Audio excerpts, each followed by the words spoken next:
Maradona বলেছিলেন, আমার জায়গা যে নিতে পারবে সে আর্জেন্টিনার সেরা খেলোয়াড় হতে পারবে। টেভেজ বলেছিল, যে মেসিকে বুঝে না সে ফুটবল খেলাই বুঝে না। ব্রাজিলের পেলে বলেছিল, মেসিকে কখনোই খারাপ খেলতে দেখিনি, সে সবসময় একই ধারে খেলে আসছে। পেপ গার্দিওলা বলেছিলেন, মেসিকে নিয়ে কিছু লিখবেন না, না লিখে ওকে শুধু দেখে যান, কেননা কোনো কোচ বা সিস্টেম তাকে আটকাতে পারে না। রাইকেট বলেছিলেন, মেসির গোল এক একটা শিল্পকলা, আবার বলেছিলেন মেসি মানে ফুটবলের ইতিহাস। ব্রাজিলের রোনালদো বলেছিলেন, মেসিকে অনেক বেশি কমফিট মনে হয়। ফিকো বলেছিলেন, মেসিকে দেখা মানে অর্গজমের পর অবিশ্বাস্য।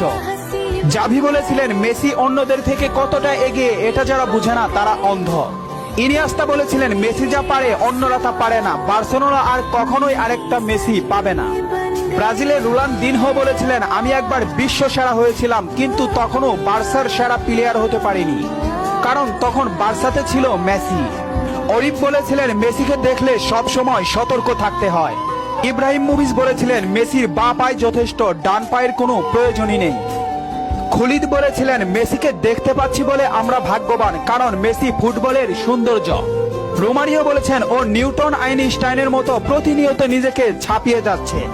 আরজি বলেছেন, লিওনেল মেসি বাস্তবে এত নম্র ও ভদ্র, অথচ মাঠে সে একটা আগুনের গোলা। স্টাকপ বলেছেন, মেসিকে থামাতে গেলে